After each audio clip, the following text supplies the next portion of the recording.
Hi, everybody. I'm Kraig Kann. Right now, on this new edition of Tracks to Success, she's a globally top ranked career and leadership coach. She's a writer, she's a speaker, and she's a podcaster.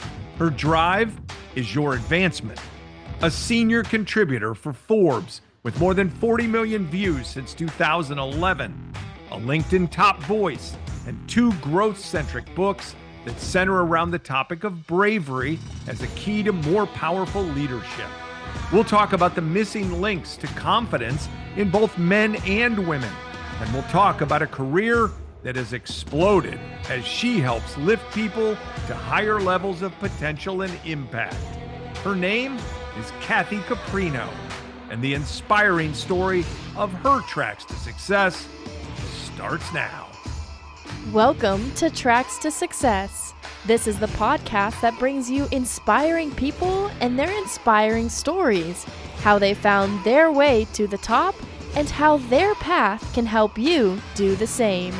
Here's your host, network broadcaster, C-suite executive, best-selling author, speaker, and entrepreneur, Kraig Kann. Well, Kathy, this is a thrill. Truth be told, I've been chasing you for a while, looking on LinkedIn, reading different things about you, following you and all your impact. So to have you on Tracks to Success, I'm thrilled. Thank you so much. Thank you for having me. I'm honored. Yeah. Thank you. I can't wait to dive in with you. Here we go. Let's start with it. I'm going to start with two things that are tied to the title of this podcast, Tracks to Success. When you look at your specific track, what is the standout thing that you're most proud of that you've achieved and has gotten you where you are? Wow. Wish you'd prep me on that. That's a good one, Kraig. I will say this. I've been through some big trials and tribulations. And my first book was a long time ago, 2008, is called Breakdown, Breakthrough. I think I'm most proud of that, I fell down in some ways, particularly after my corporate career that was successful on the outside, but not successful on the inside, meaning emotionally. And after a layoff after 9/11, I really kind of fell apart because I didn't know at age 41, what could I do that would be meaningful and purposeful at this late? I felt that was a late age to start over. But I did start over and I did recreate myself. And I think I'm most proud of that, truthfully, because that's not easy, is it? No, it's not. It's very interesting you even say that. I did TV for 25 years. Right. Ended up making a complete jump out of that, almost quitting cold turkey to be a chief communications officer of a sports league, which at the time I didn't even know. I knew what I knew. I didn't know if I could do it. So that uncomfortableness of that actually was a big growth opportunity for me. And it sounds like you could say the same. Why didn't the corporate work for you emotionally, as you say? Yeah, and this is going to place me in a particular age a little bit, not completely, but I think a few things. If I could tell the little story, I was thinking about my dad pouring into your materials because my dad, who died at 93 10 years ago, was an avid golfer. So there was always golf on. And I didn't follow in his footsteps. I was a tennis player. That was a disappointment. But anyway, Dad was a GE guy. And we have I have a sibling, one sibling, a sister. And I was kind of like the son he never had. So we played sports together. But I watched him at GE and he had 7 patents and he loved it. And I think through osmosis, I thought I need to get a corporate career. That's what I need to be doing. And interestingly, this is a little bit of an aside, I'm a singer on the side and had done some shows in high school. And a lot of parents said, oh, you're going to go to school for music, right? It wasn't even a question. That wasn't going to be happening. And I think it's because my dad and mom really appreciated the stability of a corporate life. Sure. So I went to school, I became an English major, and I thought, let me go into publishing, that will be great. And what happened was instead of pursuing my big dream, which was to be an editor and helping authors birth their ideas, I bailed. The very first job I got was a marketing job in the sciences. So I was a copywriter and then a marketing manager and then a marketing director, then product development, and it Mm, was 18 years. And I think the challenge was, first of all, I wasn't really suited to it. Politics have never been my thing. I don't suffer fools lightly. yeah, yeah. I would feel really hemmed in, but worse than that, when I Mhm, hit 40, I faced a lot of crises. I faced sexual harassment, gender bias, gender discrimination, toxic colleagues, narcissistic bosses, chronic illness. My kids mm, were little then, they're 28 and almost 31. Um, and I wasn't in the fabric of their life. It was tough. And I would say the hardest thing was waking up every day saying, I don't feel this is contributive in life, in the world, what I'm doing. mm, And in the early years, I didn't care about that. And I do know now that I became a therapist and a career coach, there are developmental stages and there are themes to those stages typically. And mhm, early on, I don't think many of us are thinking about legacy and meaning and purpose. But as I hit 40, I really thought, I don't want to continue with this. Well, the universe, I didn't make a move. I didn't know what to do. And then the universe gave me that swift kick in the pants and 9/11 happened and I was laid off in a way mm, that was brutal to me, frankly, brutal to my mhm, ego. And I said, I was sitting in my therapist's office. I tell this story a lot, crying because we had just bought a bigger home, more affluent community. mm, And I said, I can't return to this life. I can't do it. And he said, I know from where you sit, this looks like the worst crisis you've ever faced. But from where I sit, it's the first moment you can choose who you want to be in the world. Now, mm, who do you want to be? And I said, I don't know. I want to be you. And we laughed. And he said, what does that mean to you? I said, I want to help people, not hurt people and be hurt. So that was a long-winded answer to your question. I hope that It's a answered. great answer. That is a great answer. And I can relate after many, many years in television. I have Yeah. told this story many times. I started to ask myself, am I just making another show or am I making a difference? And I challenged myself to figure out what might be on the other side if I was ever to leave. And lo and behold, an opportunity came I didn't see coming. And that happens to many people. And we'll talk about that because the tracks to success are not always a straight line, they have pivots. So I've asked you about your track in a nutshell. Let's talk about success. How would you define that then? It varies a little bit, but for me, and it's a personal decision. Everybody's going to feel differently, and everybody's going to craft it Hmm. differently. For me, I remember when I started being a therapist and then a career coach, I thought to myself, at that time, I wanted to help women bypass the challenges I had faced because they were not talked about and addressed the way they are today. Hmm. Although there's still big challenges. But I said to myself, if I can help one woman a day, and now, of course, it's one person a day, Sure. bypass the pain and struggle I had, that's a good day. That was the Yeah. beginning goal. Now, success for me is making the biggest difference I can. And the way that typically appears is, I just did a little thing on LinkedIn, a little impromptu 1 minute video. Craig, I'm so stunned at how many people come for help at the highest level all the way down to the junior level. And on the outside, they look like they have fantastic success.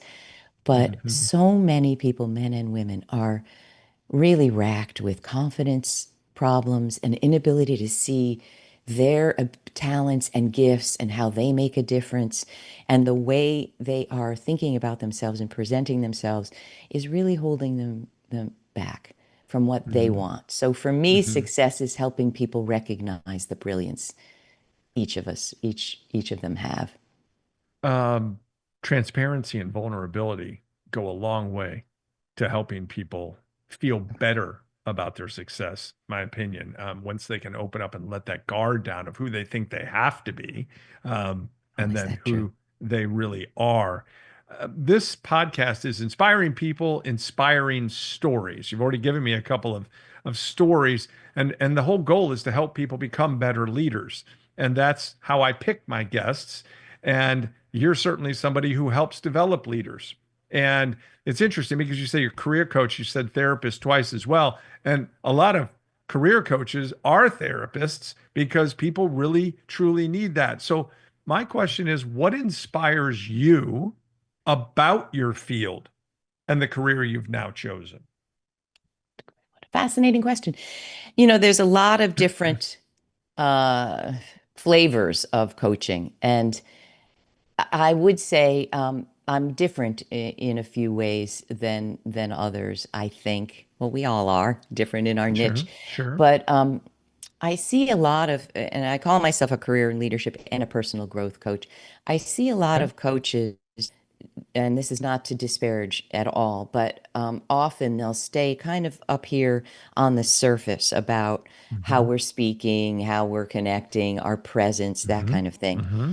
Um, Having gone through what I've gone through and then the therapy training, what I love to do is a deeper dive. And I say to every new client, let me tell you how this works. I'm going to give you everything I've got: consulting, advising, mentoring, Mm-hmm. cheerleading. So, what I love about the field in the way I'm kind of maneuvering in it is that I get to use everything that I've got, uh, from being able to look at someone and see where their shoulders are hunching, where they're breathing quickly, where I can see in their eyes they've lost luster for what they're doing in their life. That's what I love about the work I do. Plus the speaking and podcasting, we can do all sorts of fun stuff within it.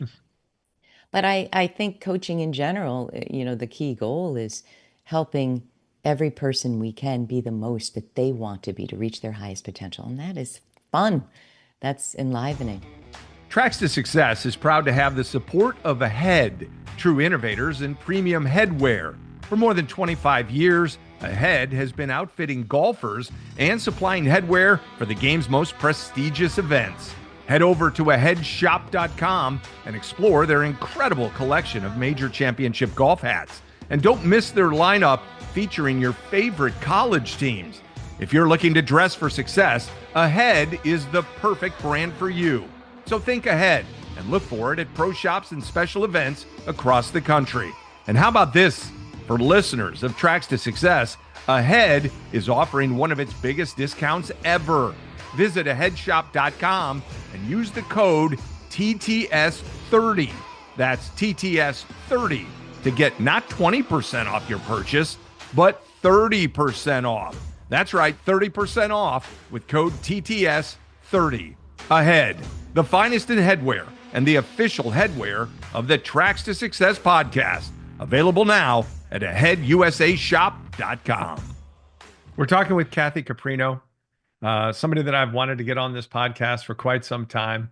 And you've already been an inspiration. One thing that stands out in a very short amount of time in talking with you is the calm and the clarity with which you speak, which would be very comforting to those on the opposite side in getting counseling or coaching from you.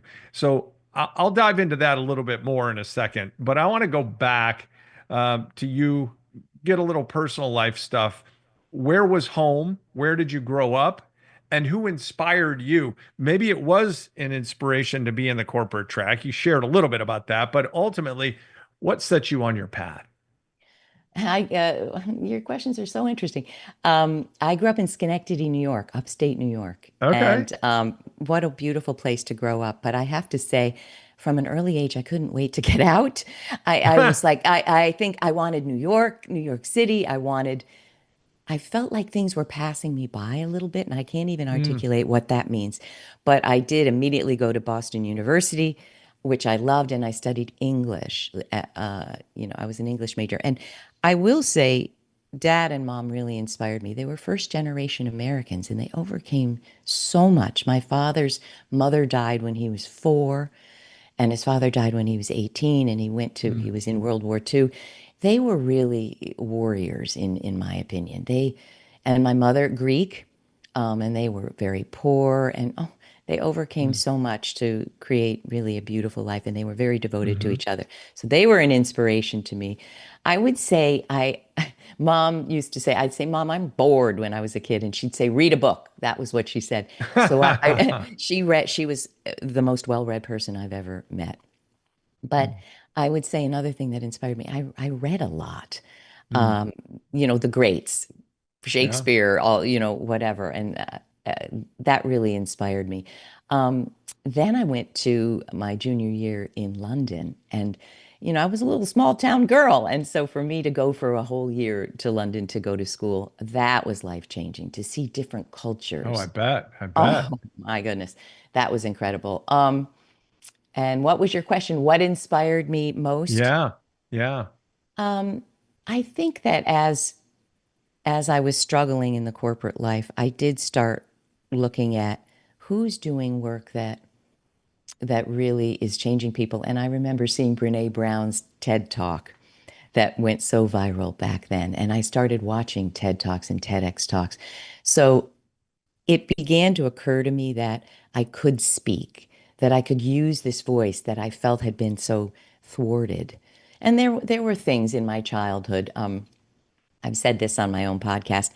I adore my parents. They were so supportive. And Greek mom, I think a lot of people might understand this. I couldn't challenge my mother. She didn't believe, she thought if I said I didn't agree, that that was disrespectful. So Mm. another challenge that I kind of gravitated to people who had overcome it is I had a hard time speaking up, Craig. I really had some boundary issues, which contributed to problems in the corporate world, not being able to say, no, I'm not doing that. Hmm. So when I started finding people either on the TED stage or, wherever I could that had a powerful voice, that were saying things that were counter to what culture was saying or brave. My second book is called The Most Powerful You: Seven Bravery Boosting Paths to Career Bliss. So I was inspired by brave people doing brave things. Yeah.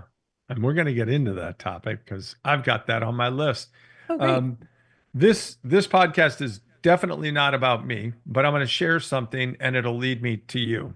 Great. Um, when I was a young kid, I was a pretty darn good basketball player. I played all sports, Wow. but you could put this under my vertical jump, and I wasn't very fast, okay? But I could shoot really well. Wow. And I had great success in middle school and all of that. But when I got to high school, I went to a very big high school. And I was cut from the basketball team my freshman year. Wow. Many of my friends were shocked, probably as much or more than I was. And it really stung. Okay. It Right. was devastating to me at the time. I never saw that coming and felt like I was going to have this big career. I then tried out again my sophomore year. I got cut again. Oh, And then I kept going to camps and I played football and I played baseball. And my junior year, I made the team. My senior year, I made the team. oh, wow. And then when I went to pick my jersey up my senior year on the table, the equipment manager said, you can't have that jersey. I said, why not? They said, well, they didn't tell you. I said, no, what did they not tell me? They said, well, there's 15 players on the team and only 12 will get to dress for the games. So you and three others, you will rotate. You'll dress for a third of the games. Now, I was working at the local radio station at the school, and I went to them and I said, hey, guess what? I'm not going to be doing all the games. Do you guys need anybody to do play by play? And all I ever wanted to be was a radio or sports broadcaster, TV. They said, we could have you. Great. Love to have you. Awesome. I said, well, let me ask you another question. What if I was available for all the games? They said, well, we could have you for all the games. Wow. That's a done deal. I went home that night. I thought about it and I thought about where I wanted my career to go because from 8 years old on, all I ever wanted to be was a sports broadcaster. I went the next day to a legendary coach and I quit the basketball team. But I did it in such a way that he said to me, I've had many people quit. I've never had anybody quit with a purpose. I wish you the best. This is amazing. I know that's what you want to do. I'll help you in any way. You've achieved a lot just to make these teams, blah, blah, blah. Okay.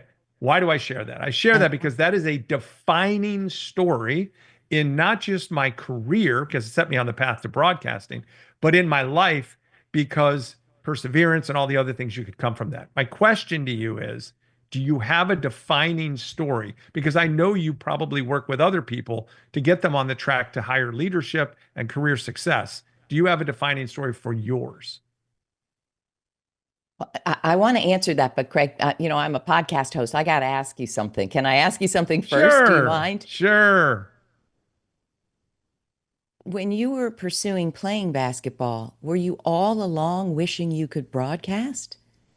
No, no, I was It was wishing that I just was going to be all conference like I was when I was in junior high, you know? so That's it what was my focus being, was. you're not going to be able to dress for you're not going to be playing a Yeah, third of the that's right. games.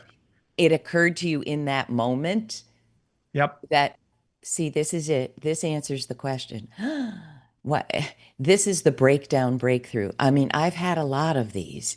So I Hmm. would say there isn't one, but there are several, and they're all breakdown to breakthrough. And why I think that's so important is it's just what you illustrated. I think so often we are working so hard to keep up appearances, to do what we think we should, to do what we think Hmm. our authority figures say we should, and to do what we believe would make us happy, even if it's Right. not making us happy. Yep. We Yep. don't stop and think, wait a minute, is this really the life I want? Or is this Hmm. what I've been programmed and trained to think I want? Yeah. I talk about that a lot with clients. They'll say, I Makes really sense. want the next job. And I said, I'm looking at you, the next job in this, field or whatever. Sure. And I'm looking at you and you are unhappy and you're sick and you're depressed. Hmm. Let's dig into why you want this job or this advancement. So my breakdown to break through moment, the pivotal moment was being laid off. And Hmm. the thing is to be truly transparent. And I teach this now. I had a lot of confidence. I was a vice president. I did great things. I got a promotion, big promotion in the 2 years I was there. But I'm going to be honest, the reason they gave me for layoff, I didn't feel was accurate. And and it was 100 people being laid off. But the point was, it shattered my confidence so much, even though 100 other people were laid off. Mm. And I was one of the last VPs in and probably one of the highest paid. So, of course, it was after 9/11, they had Yeah. to cut. Yep. Yep. I spent too many years internalizing shame from that. Mm.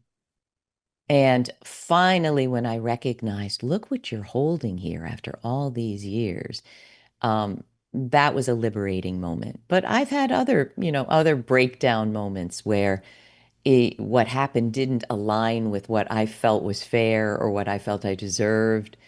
Hmm. But they've always, if I approach them in the right way, led to a breakthrough that I wouldn't have achieved without it. Yeah. Yeah. Interesting stuff.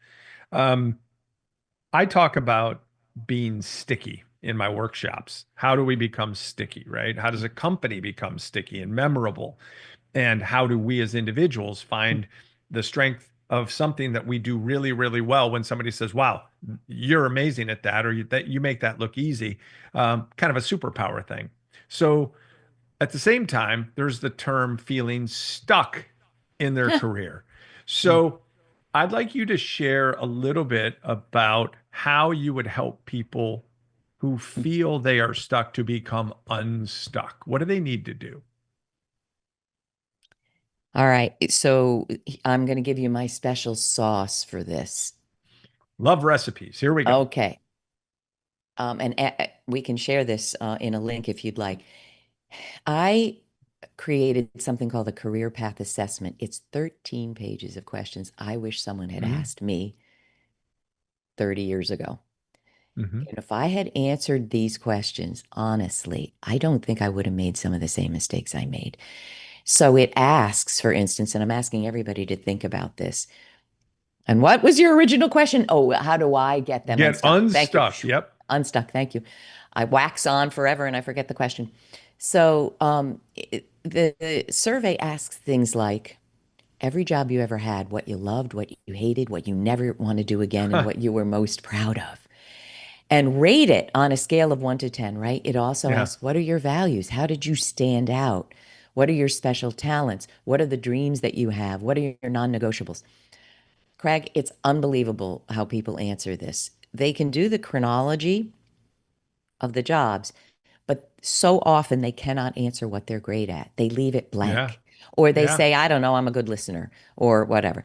And when they talk about their dreams, often they're very all over the place and pie in the sky. Hmm. So I read this and I've always had a bit of a spidey sense of people. Sometimes I don't mean to scare anyone, but when I would be doing therapy, I would sometimes even see a video in my mind of things I didn't even know, you know, literally about their life. Oh, you know, this one, this woman was dying of cancer, for instance. I didn't even know she had a son, but I knew in my heart Hmm. she wanted to go live with her son. So I had a sense, but I will read this career path assessment. And Craig, I'll see it all. I'll see what they're missing. I'll Hmm. see how they can't recognize what they're great at. And that, by the way, is power gap number one, not recognizing Totally. your special talents, abilities, and gifts.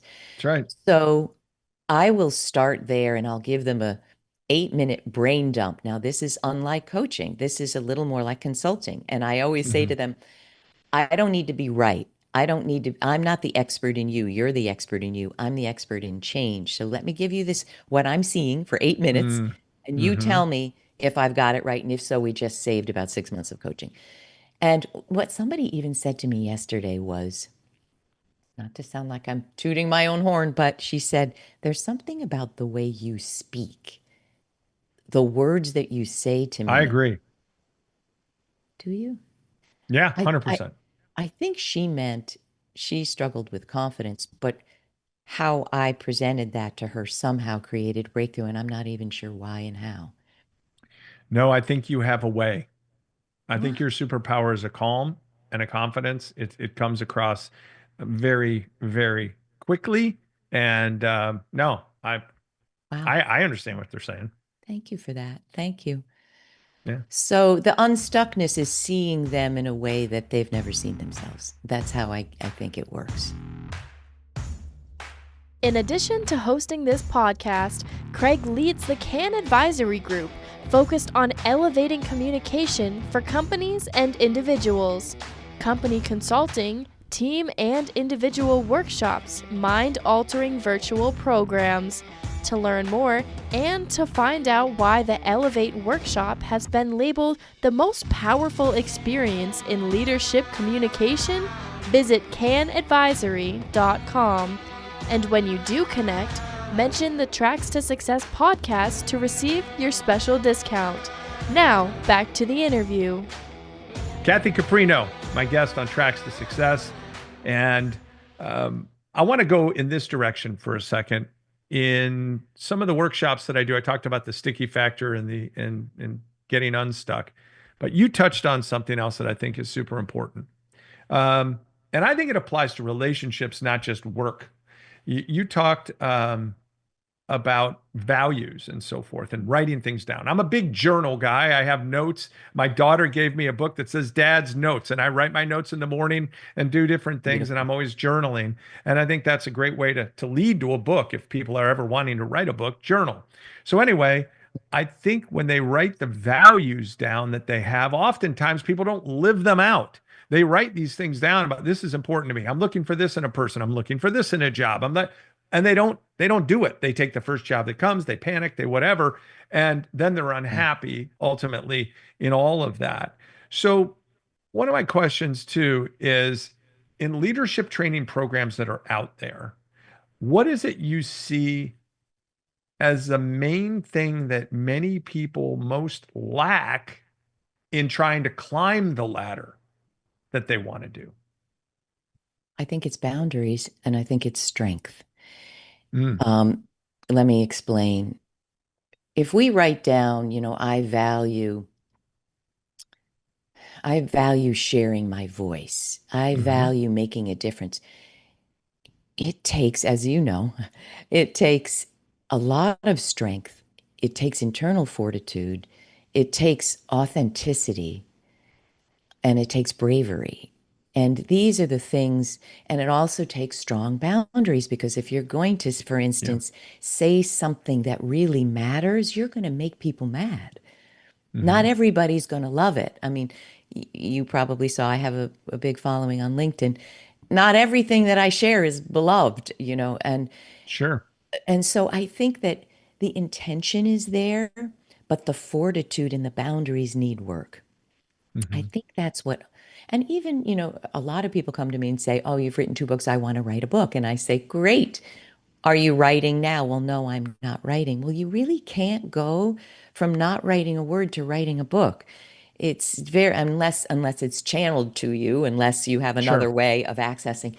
But the reason I think people don't get on the path to it is it's not easy. It's hard. No, no, it's hard. Right? You know all about this. Like Hmm. sitting down to write a book. I remember both of them. I would have to force myself to sit in my chair. I'd rather, clean the floor, clean the bathroom, which, by the way, I hate to do. I'll do anything. Let me go do the laundry. Yeah. So I think that's what's missing. And frankly, a lot of leadership training doesn't go deep enough to help people unlock and overcome what they're afraid of to become the most empowering version of themselves. Great stuff. Great answer. Love it. We could work together. We should do a workshop together. I'd A love lot it. of people, that's one of the big things for me is helping people find their superpower and use the term unlock. I don't think a lot of people think that. They'll say, hey, guess what? I'm a people person, or I give 110%. Well, guess what? To me, that's ibuprofen. That's generic. A lot Right. of people could say that. I need Advil. I need brand. I need you to think of yourself as a brand. And when you can empower people to start feeling like they're the CEO of themselves and they can take ownership, set boundaries of what they don't want. There are a lot of companies out there, you know this. They start with what we aren't and then they'll work on what they are. So they're Right. very clear with their message and their intent. You talked about the book. I wrote one, Can You Get Our Attention? And I didn't do it to piss people off or get people upset or whatever. You just made a really cool point in that not everything is love that you say. And I think a lot of people talk, a lot of talking out there. Very few people actually have something worth paying attention to and worth listening. They don't even have a message. So you've written books. You're an amazing contributor to Forbes. You have a newsletter. You talked about LinkedIn. You got a podcast called Finding Brave. I keep seeing the topic of bravery come up. You've mentioned it twice now. Is it that people won't take chances or they're scared? Or what is it that is holding people back? Boy, we could talk about this for 2 hours, I think. Um, if you wouldn't mind, I'd love to just talk about the 7 damaging power gaps, and I think this is what holds people back. And very quickly, I knew I wanted to write a book on power. Okay. But that's a huge topic that's been written about 10 billion times. Mm-hmm. So, very quickly, I Mm-hmm. decided to, as I was thinking of writing this, look at 2 things. What is missing in the lives of my clients, and from all socioeconomic levels, education levels, industries, what is missing that they're coming for help? And what are they getting in the course of coaching that moves them Okay. forward? And what I found was they're missing the bravery, and let me explain, to face head on what is not working and take accountability to change it. Big But word. that's not enough, Craig. We need power, but Mm. not this kind of power. Not the power over, the power to be the author of your own life, to be the agent Mm-hmm. of your own life. Mm-hmm. And both of those things we are not trained to do. We're not trained to do them in school. You're trained to do well, get the grades, do the work, not color outside the lines. We're not trained to do this. So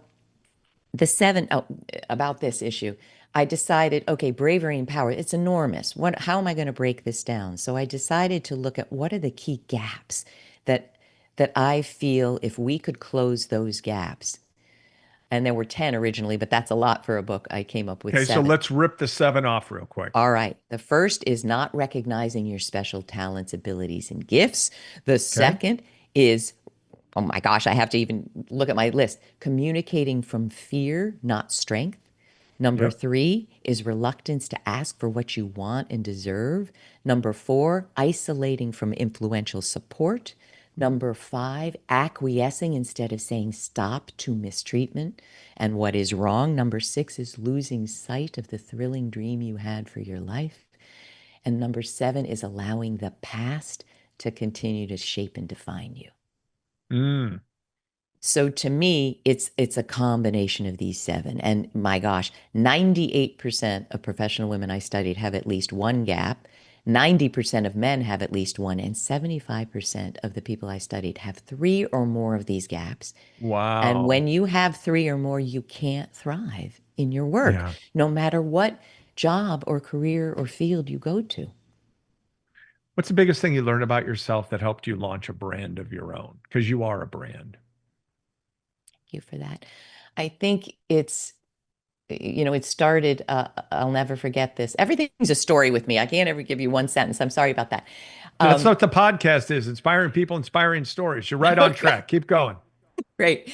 So when I became a coach, I had a little blog, 100 people saw it, nothing. Hmm. But there was this really cool group on Forbes. They were called 85 Broads because it was for women. Oh, that's And funny. it was on Broad Street.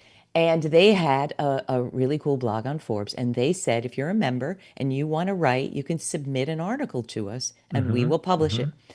They published one of mine, and then the second one went viral. It was about Hmm. LinkedIn a long time ago, Hmm. 2011. And I will never forget this. I got an email with one sentence from the Forbes woman editor. She said, "Hi, Kathy. Do you want your own Forbes blog?" And I remember saying, no, to myself. No, I'm not ready. I don't have anything to say. But within 5 minutes, I went, dush, slapped myself across the face and went, you're not going to say no to this. You're going to say yes. So is this the question? Look, I forget the question, Craig. Pivotal moment. Is that the You're a question? brand. What gave you the confidence to feel like you could launch one of your own? I think it was. Apparently, my questions aren't going to be sticky enough. I got to go back to sticky. No, it's just that I love to talk. Um, I think that I can't even remember the question you just repeated. Oh my gosh, this is craziness. Brand. Oh, Like, all right. So I'm going to say it this way. I'm really going to say it yes, this way. I think we start out not thinking we're a brand. I agree with think it, that. I think if we go, I'm a brand, I'm it, you've got to follow me, something's wrong. There's some Well, narcissism. I'm yeah, being a because little people tongue in start cheek. thinking you're a egotistical Yeah, narcissist, I don't think we start that way. I think we Yeah. start by, I think I have something to give that's different. Now let me see it. Let me see, let me prove that. Let me demonstrate that. I think that's where we start. Love it. Looking for a guest speaker for your next event or annual conference? Craig's message is inspiring and empowering. Visit kraigcanspeak.com to learn more about his topics and find out about his green shoe experience. It's a day your people will talk about long after he's gone. So visit kraigcanspeak.com and mention the Tracks to Success podcast to receive your special discount. Now, back to the show. We're talking with Kathy Caprino, and this is Tracks to Success. I'm Kraig Kann. Great to have you. I'm going to play a quick game here as we start winding down our time together. All right. This is a speed drill. So you're going to have to let this rip with quick answers. Oh, no. And we're going to help some people here. Okay. I want to be a leader, not a follower. I'm 30 years old. I want to be a leader, not a follower. 30. What's the biggest thing I can do? You want my answer to that? Yep. Start being more of yourself. Understand what that is, how you're different, how you're like that thumbprint. We are not like anyone else on this planet, but you have to understand how that is. That's looking at the amalgam of all you are, all the training, the languages you speak, where you grew up, the trials and tribulations. Start understanding how you're different and start using Okay. that. I want to reach my potential. I'm 40 years old and kind of treading water. What's my next move? I think you have to know what the dream is A lot of people say, I want to reach my potential, but they don't know what that looks like. So articulate in your mind, what would it look like if tomorrow I started doing something that made me feel like I'm on that path? I am 52 years old Mm. and I just feel lost. Got laid off. I haven't gone through Craig's workshop or spent enough time with Kathy to figure out what my superpower really was. I don't have enough tools in my toolbox to figure out where to go next because I haven't done that work. I'm stuck. I'm 52. I got to make my, what do I do now? It's 911. I would say, first of all, take my career path assessment and start to get to know yourself better. But number two, I would also say this. A lot of people want to just throw the baby out with the bathwater. I Hmm. never want to do this again because they're broken down in it. I call it a pendulum effect. They want to swing to the farthest ends of the earth. That's often not the right thing. Look at what you have loved. Look at what you can leverage in any way. How can you pivot using that great talent? It's not over. It's just a new chapter. Great. All right, our speed drill is over. As we wind down, I'm going to share this. For me, it's not the number of clients that I have in my business or the number of people in the audience to say, oh, I did a keynote in front of 500 people or 700 people or whatever. It's about the number of success stories that come out of it. That's what I really thrive on. So, what's a winning story for you? Something that comes back that you have in your memory that makes you feel great about impact that you have provided somebody. You know, one answer to that question is testimonials. I have a lot of them on Hmm. LinkedIn, and every once in a while I'll go and read them again. I There's do the still, same. I do. Sometimes I'm a little down, like, oh, come on, I mean, we're making the difference we need to. It's when someone says, you pick me up off the ground, you help me see there's a future Hmm. that I never could see, or you help me see that there's a book in me, or that I could be a great coach and make a difference. It's those stories of I was lost and somehow I feel found again, and I found myself in the process.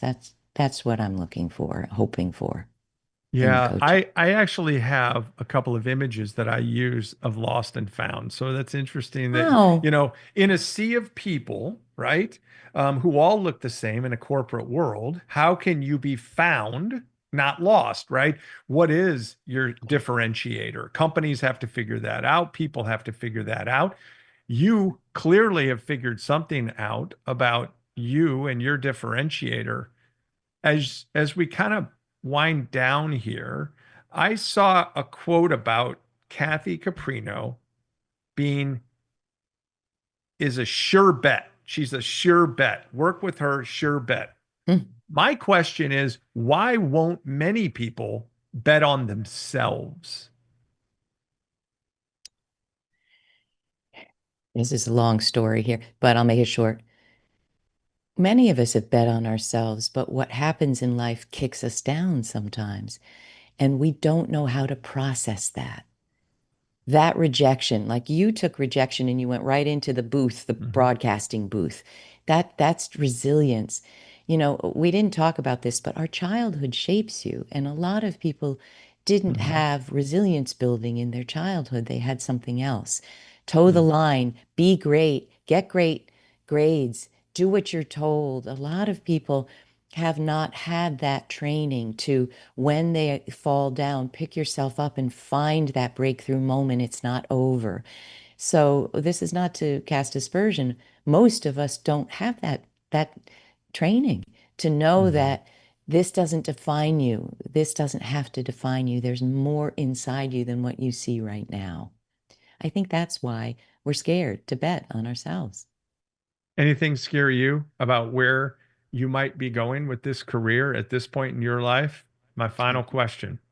I love that you asked. Yes, I will be honest, so honest. A lot of the ways people used to engage with me have changed dramatically. So I Mm. had a 16-week course. I have an 8-week course. People don't tend to buy 16-week courses and want to commit to that. Attention span has really shifted. We're looking for TikTok and Instagram quick reels. Yeah. Yeah. A lot of the way I used to get a lot of clients through writing. Mhm. All of those ways have shifted dramatically. So I'm 65. I am needing to pivot dramatically. On top of that, a lot of my work has been sponsored by DEI, diversity, equity, inclusion, in HR departments, which, as we know, we won't be Mhm. political here, but have gone away. So I want everyone to know this. I don't just sit here from some ivory tower. I have to pivot. I have to deliver content in different ways. I have Yeah. to serve in different ways. And at first, when those changes come, it feels like everything's evaporating overnight. It's not that, but I will also say if I get scared, I notice everything is energy. Yeah, I'm sure you see this too, Craig. Yeah. Everything is energy. So if I'm internalizing fear, like, oh no, it's all disappearing, that is actually going to be projected on to others. So I have to find a way to ground myself to understand you chose this. I do believe I signed up for these challenges. So okay, this is a bit of a breakdown moment. How do I pivot? How do I change? How do I stay important to people who need me? And Mhm. so I'm doing it just along with everyone else. Does that make sense? 100% it does. Did a keynote earlier this year, and the topic was time management. And I shifted halfway through about people needing to manage their time better during the week. That's great. But they needed to manage their energy during the given week. What do they put their energy toward? And some of that needs to be toward their own brand. You've built a fabulous one. I am so thrilled that you spent the time with me. Thank We're you. going to stay in touch because I'm going to try to find a way for us to do something together. I'd love it, And Craig. I'd love it. Thank you. we'll trade books or we'll do something. But I can't thank you enough, Kathy, for being a part of Tracks to Success. Thank you so much, Greg. What incredibly thought-provoking questions. I'm really honored and thrilled to be here, and I can't wait to do more. We'll have We'll fun. do it.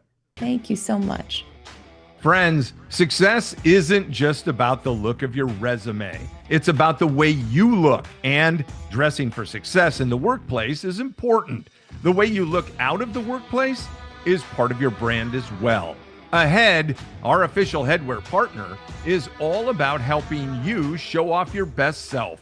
A hat says a lot about you, and Ahead doesn't just follow trends, they set them. Available at pro shops, resorts, and big sporting events around the country, and also online. By listening to this podcast, you get a chance to save big. Visit aheadusashop.com, use the code TTS30, and receive 30% off your order. That's aheadusashop.com, using the code TTS30. 30% off just for you. Ahead, the finest brand in headwear and the official headwear of Tracks to Success. It is time for Getting Ahead. I hope you enjoyed the interview with Kathy, and here's what I want to talk about. One word, the word potential.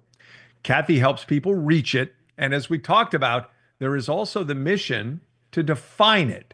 Now, when someone says you have great potential, there's actually two ways you could look at that. Obviously, you can look at it as though you haven't yet arrived and you still have a whole lot of work to do and a ways to go in your journey. That's kind of the negative way of looking at it. Or you could look at it as a way of motivation, seeing that others see great things for you. Potential is actually why you get hired, believe it or not. Early in your career, organizations see somebody who can grow with the organization and help build by doing great work along the way. Later in your career, when you're a little bit more established, a little more seasoned, an organization sees the potential in what a veteran success story can actually do to elevate their brand and other people. There's great potential in that as well.